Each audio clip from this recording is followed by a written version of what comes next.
Assalamualaikum warahmatullahi wabarakatuh. Alhamdulillah binikmatil iman wal islam. Asyhadu an la ilaha illallah wahdahu la syarikalah. Wa asyhadu anna Muhammadan abduhu wa rasuluhu la nabiyya ba'dah.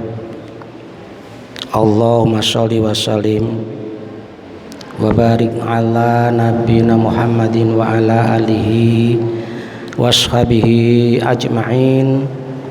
Subhanaka la ilma lana illa ma'alamtana innaka antal alimul hakim. Rabbi shrah li sadri wa yassir li amri wahlul 'uqdatam min lisani yafqahu qawli, amma ba'd. Wa qala wa ta'ala fi kitabil karim, a'udzu billahi minasy syaithanir rajim. Ya ayyuhalladzina amanu taqullaha haqqa tuqatih wa la tamutunna illa wa antum muslimun. Shadaqallahul adzim.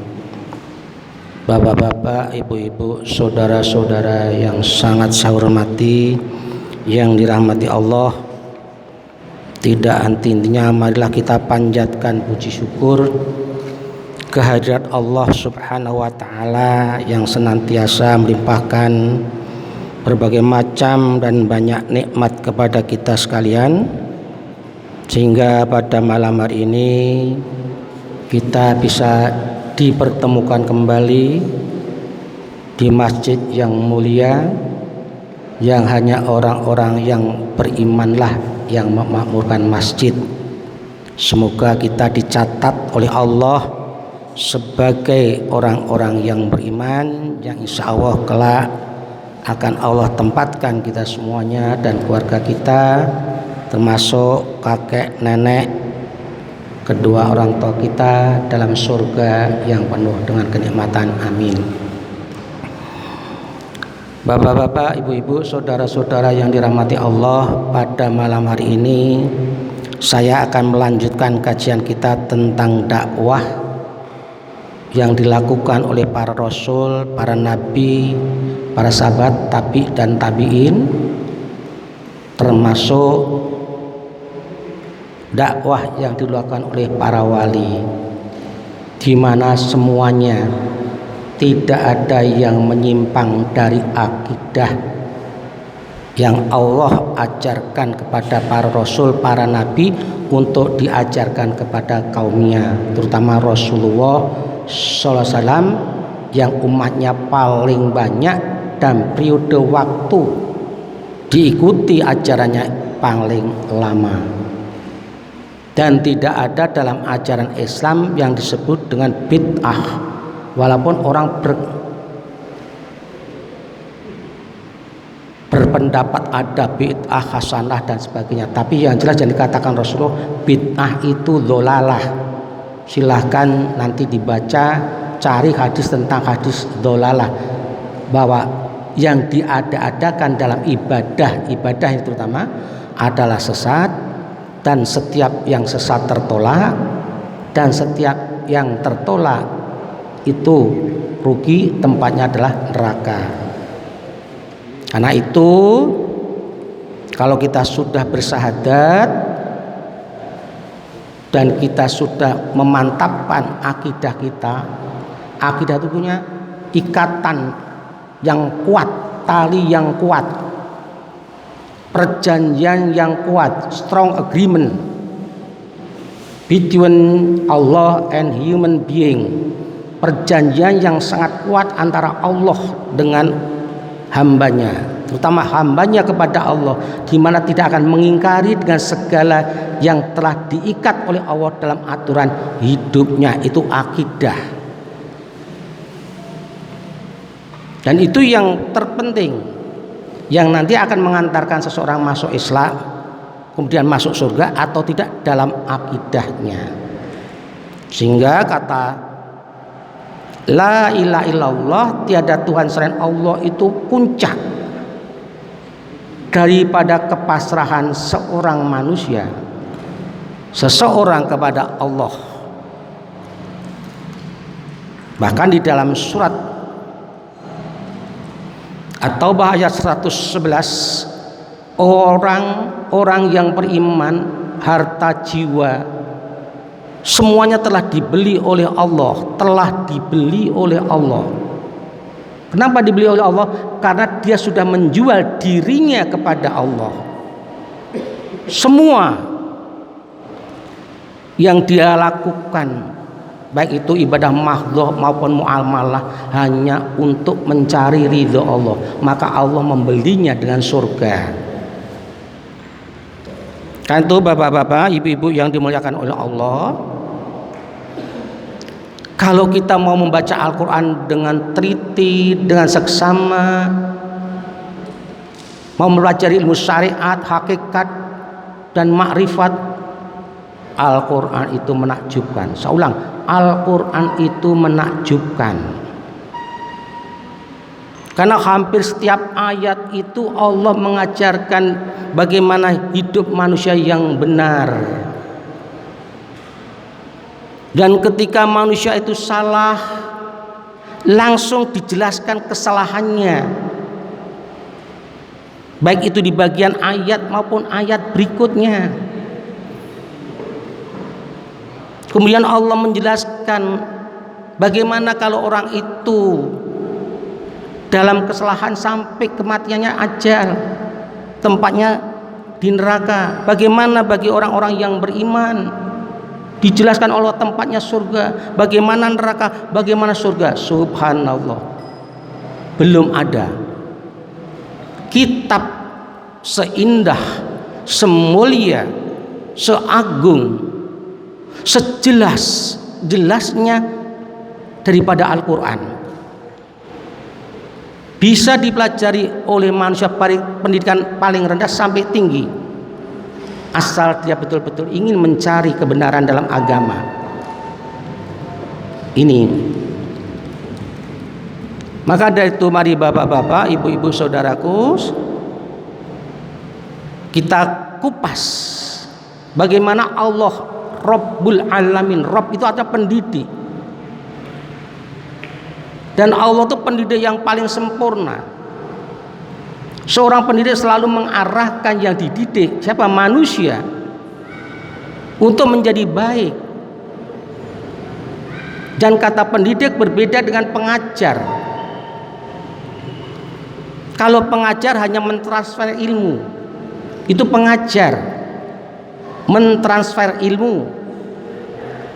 Kalau belajar dia sudah tahu ilmunya, selesai persoalannya. Tetapi kalau pendidik di samping mengajarkan, mentransfer ilmu, tetapi yang lebih utama adalah mengubah kepribadian manusia yang tidak baik menjadi baik, merubah manusia mencapai kehidupan yang sejahtera. Tarkabun atau bakon antobak, setahap demi setahap akan terjadi suatu perubahan dalam hidupnya sampai ke makom yang paling tinggi, yaitu surga nanti. Maka Allah selalu mengingatkan kepada manusia untuk banyak berzikir. Dzikron kasiron, zikir yang banyak. Apa gunanya zikir yang banyak? Untuk mengenal Allah secara ma'rifatullah. Siapa sebenarnya Allah? Kata Allah, alif lam lam ha, itu menakjubkan, kata yang sangat menakjubkan. Maka sebelum menyebut Asmaul Husna, dimulai dengan Allah dulu, baru sifat-sifatnya. Nah, ternyata banyak orang yang tidak paham siapa Allah, yaitu Rabb. Maka ketika terjadi pembangkangan, terutama pada masa Rasulullah SAW, dan akhirnya pembangkangan itu juga terjadi kepada manusia sesudah beliau,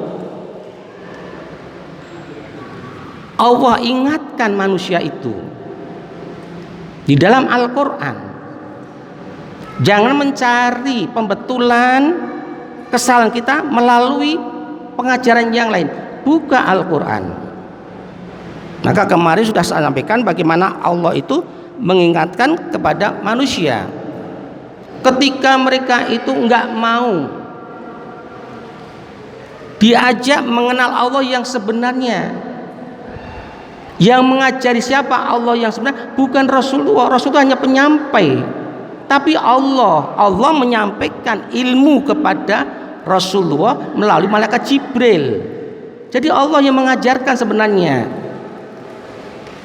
karena Allah nggak langsung kepada manusia melalui Rasul, wahyu. Nanti manusia setelah mendapatkan ajaran dari wahyu Rasulullah akan mendapat namanya ilham. Bahkan nanti ada sampai tingkat ilmu laduni, ilmu yang Allah berikan langsung kepada manusia itu sendiri karena dekatnya kepada Allah. Monggo kita bahas ayat ini, mudah-mudahan Bapak juga sudah paham, Bapak Ibu sudah paham. Dalam surat Al-Baqarah ayat 170 dikatakan, wa idza qila lahum muttabi'u ma anzalallah. Dan bila dikatakan kepada mereka, siapa orang-orang yang tidak mau memeluk Islam, ikutilah apa yang diturunkan oleh Allah.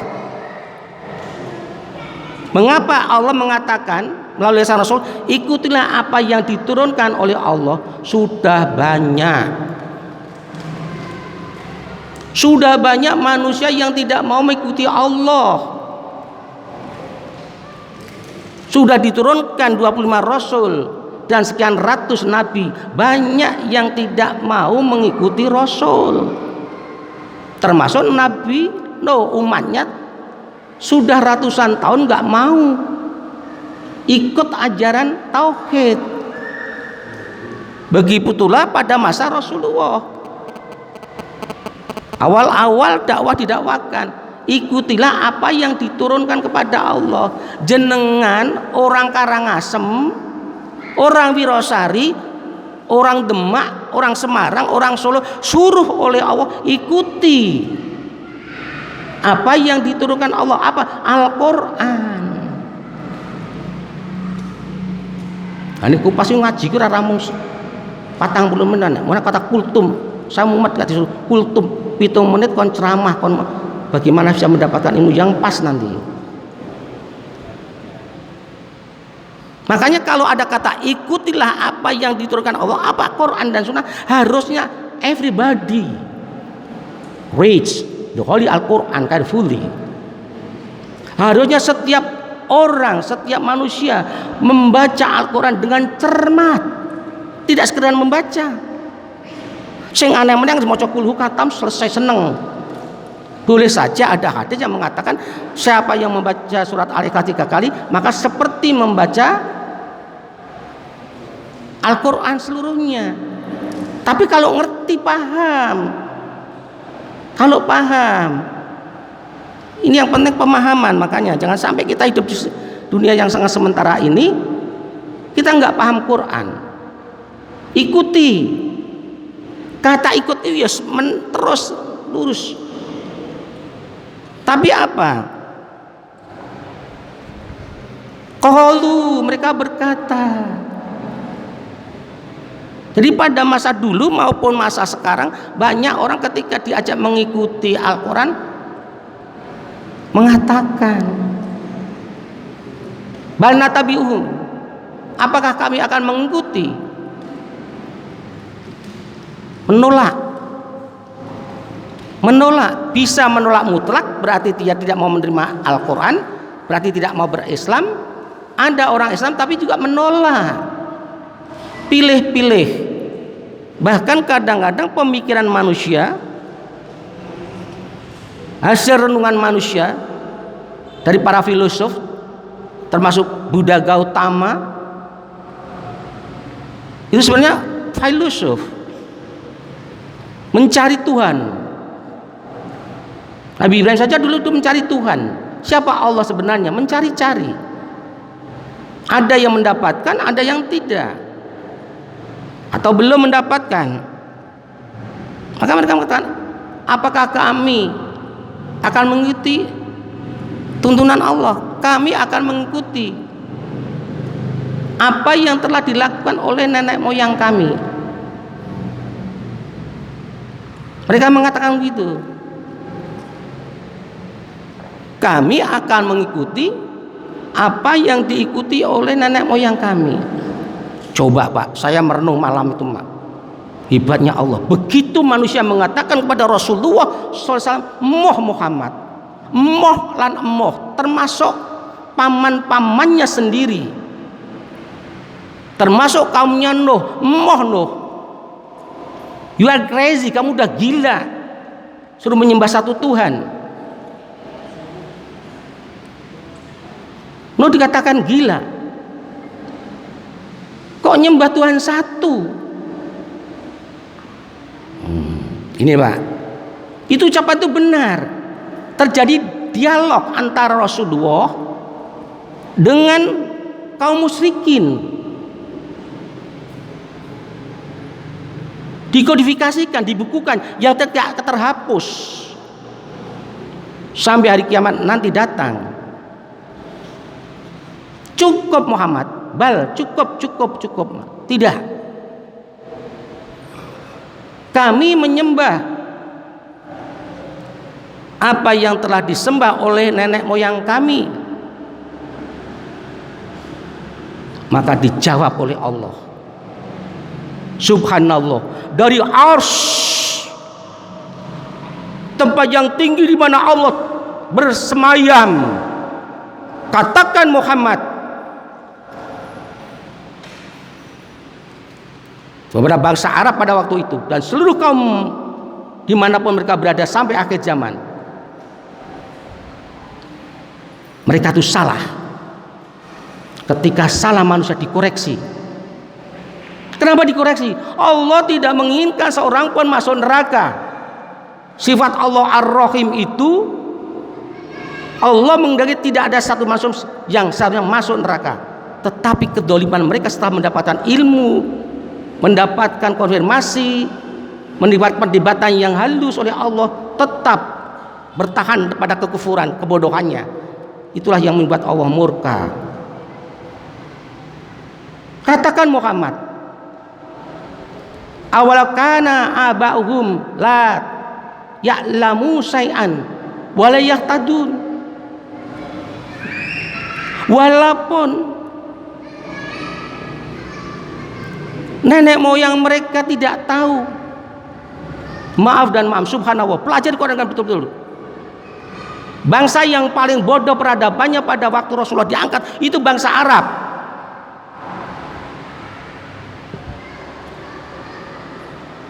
Mereka hanya bisa apa? Bisa berdagang. Satu saja bisa berdagang dan bisa menyembah. Untuk berdagang mendapatkan hasil uang, maka mereka menyembah berhala. Itu yang hanya bisa dia lakukan, dan berperang dan memperbudak sesama manusia dan merendahkan derajat wanita. Itu yang bisa dilakukan oleh bangsa Arab pada waktu itu. Sedangkan bangsa lain, Romawi dan bangsa-bangsa yang lain, sudah di puncak kebesarannya. Allah tegur. Mereka nggak tahu tentang ilmu agama. Mereka nggak punya panutan. Mereka sudah keluar dari ajaran Ibrahim alaihissalam, ajaran tauhid. Moyang bangsa Arab salah satunya adalah Ibrahim yang menurunkan dari Ismail. Tapi mereka sudah memutuskan ajaran sendiri. Mereka nggak tahu, mereka nggak punya kitab. Bapak, Ibu, saudaraku yang seiman, orang-orang Yahudi masih punya kitab namanya Taurat. Masih ada yang benar, ada yang diselewengkan. Orang-orang Nasrani yang diikuti oleh bangsa lain, seluruh bangsa Arab, masih punya kitab namanya kitab Injil. Bangsa Arab tidak punya kitab, nggak punya pengetahuan tentang Tuhan, dan karena mereka itu bodoh dan sulit untuk dibetulkan, maka mereka nggak dapat petunjuk. Kalau kita renungkan lagi Pak, Wong sing ra tau maca Quran bagaimana mengelola jalan hidup yang benar secara menyeluruh? Enggak akan.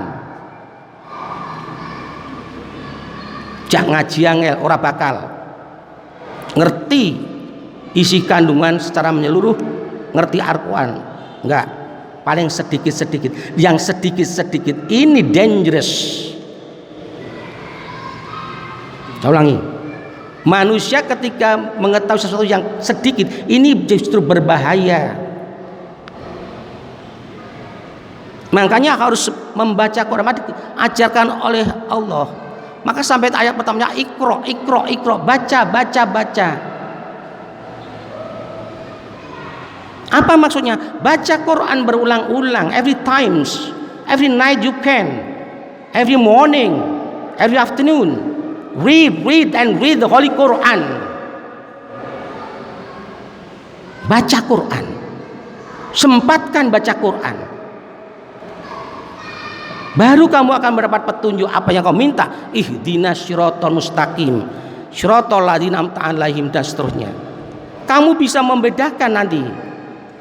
You can differentiate. Kamu bisa membedakan yang benar, yang hak dengan yang batil. Bisa. Enggak dalam hidup dalam remang-remang ragu-ragu. Dan berdiri di atas kebenaran. Seperti pohon. Iman itu seperti pohon yang lajurnya terus ke bawah, walaupun angin berguncang nggak berguncang, walaupun di lukungnya penuh dengan aturan adat yang membuat kadang-kadang kita bingung kemana kita harus ikut. Tapi orang yang beriman hanya satu, atiullah wa atiur rasul, mengikuti Allah dan mengikuti Rasul, wal minkum, dan pemimpin, selama pemimpin itu benar. Selama pemimpin itu benar. Karena bapak-bapak, ibu-ibu, saudaraku yang seiman yang dimuliakan Allah, hancurnya suatu kaum, hancurnya suatu umat, hancurnya suatu keluarga dimulai dari atas. Kalau bahasa negara dari pimpinan, atasan dan seterusnya. Atasannya keliru, sing neng ngisor nurut pas kuwi. Tumbuh itu tutup. Sing angel neng kaya ngono. Maka sejak pada masa Nabi Nuh, mengapa Allah yang bersifat pendidik itu tidak langsung menghukum? Karena para pemimpinnya sudah mengajak kepada kekufuran, kesyirikan. Dalam surat Nuh surat 71 ayat 23, pemimpin-pemimpin mereka mengatakan, wa qalu la tadarunna aliyatakum wa la tadarunna waddaw wa la suwa'a wa la ya'usa wa ya'uqa wa nasra.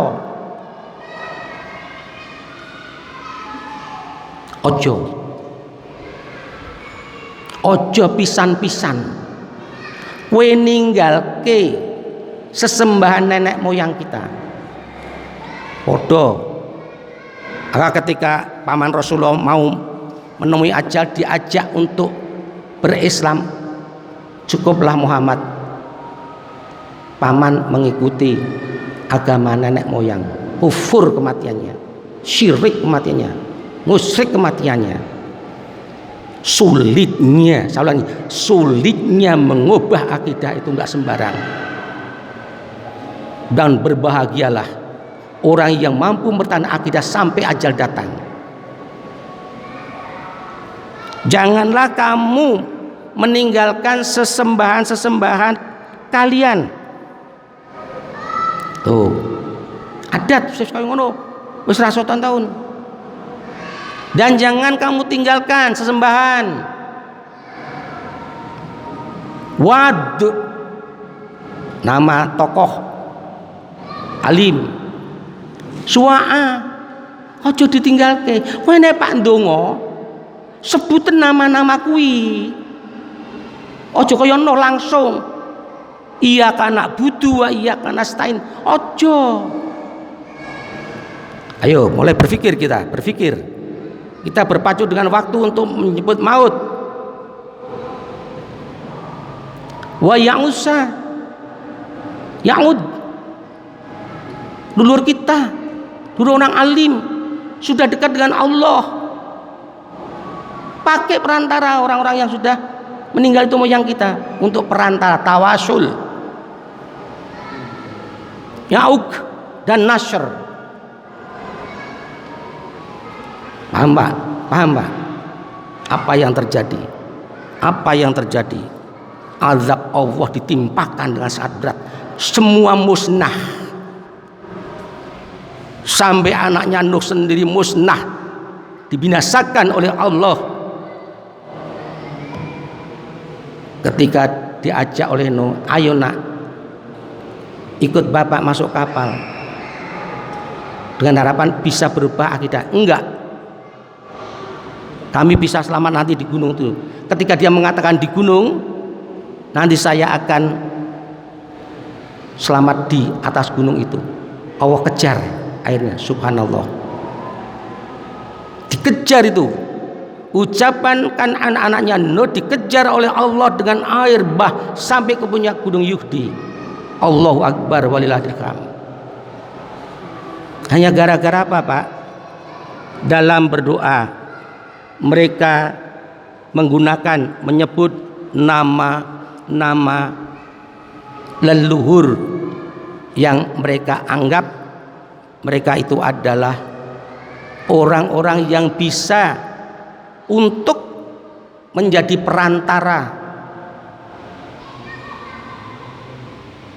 Maka ditolak juga oleh Allah, diingatkan oleh Allah di dalam Al-Quran bahwa mereka yang menyembah Allah itu mengatakan, kami tidak menyembah mereka, kami tetap menyembah Allah, hanya kami menjadikan mereka sebagai perantara kami untuk mendekatkan diri kami kepada Allah. Perhatikan baik-baik. Mereka mengatakan kami tidak menyembah Wat, Suwa'a, Ya'ud, Ya'uq dan Nasr. Tidak. Kami menyembah Allah. Mereka hanya untuk mendekatkan diri kami yang masih di dunia. Mereka sudah dekat dengan Allah. Allah enggak mau. Allah enggak mau. Saya ulangi Pak. Allah moh. Cukup. Maka dijawab dengan ayat yang lain, apa? Allah punya nama-nama yang agung atau Asmaul Husna, maka gunakanlah nama-nama yang agung itu di dalam berdoa. Ganti nama Syekh Ali Sabar, Syekh sapa meneh, Syekh sama buang jauh-jauh. Mantap. Hati ke ars. Iyyaka na'budu wa iyyaka nasta'in. Habis sholat minta kepada Allah. Sakit minta kepada Allah. Sudah ada ajarannya. Allahumma ani wasyanduru wa antar rahimin. Baca terus kalau kita masih sakit. Baca dan terus. Insya Allah sembuh. Insya Allah bapak-bapak ibu-ibu yang sakit. Baca doanya Nabi Ayub alaihissalam. Baca doanya Nabi Yunus alaihissalam. Tunggu nanti. Lebih hebat daripada obat-obat yang mahal-mahal. Jika susah cari hidup, baca ya Hayyu ya Qayyum, baca hasbunallah dan sebagainya. Insya Allah sebut nama Allah. Maka dari itu monggo, mumpung kita masih diberikan waktu oleh Allah untuk hidup dunia, kita tengok anak cucu kita, masihkah ada mereka yang menyimpang dari ajaran tauhid, termasuk tetangga. Sampaikan kebenaran itu. Karena apa? Surga yang akan menunggu kita. Tetapi sebaliknya, kalau kita mendiamkan sesuatu yang salah, kita akan mendapat resiko, mungkin bisa ke neraka. Hati-hati. Maka setiap orang punya hak untuk berdakwah. bukan tugas saya dan para dai saja. Balighu anni walau ayat, sampaikan walau satu ayat. Kesimpulannya, mengubah adat itu sulit, tapi bisa kalau kita mau, paling tidak untuk diri kita dan keluarga kita. Amin. Monggo kita tutup dengan doa kafaratul majelis. Bismillahirrahmanirrahim. Subhanakallahumma wa bihamdika asyhadu an la ilaha illa anta astaghfiruka wa atubu ilaik. Assalamualaikum warahmatullahi wabarakatuh.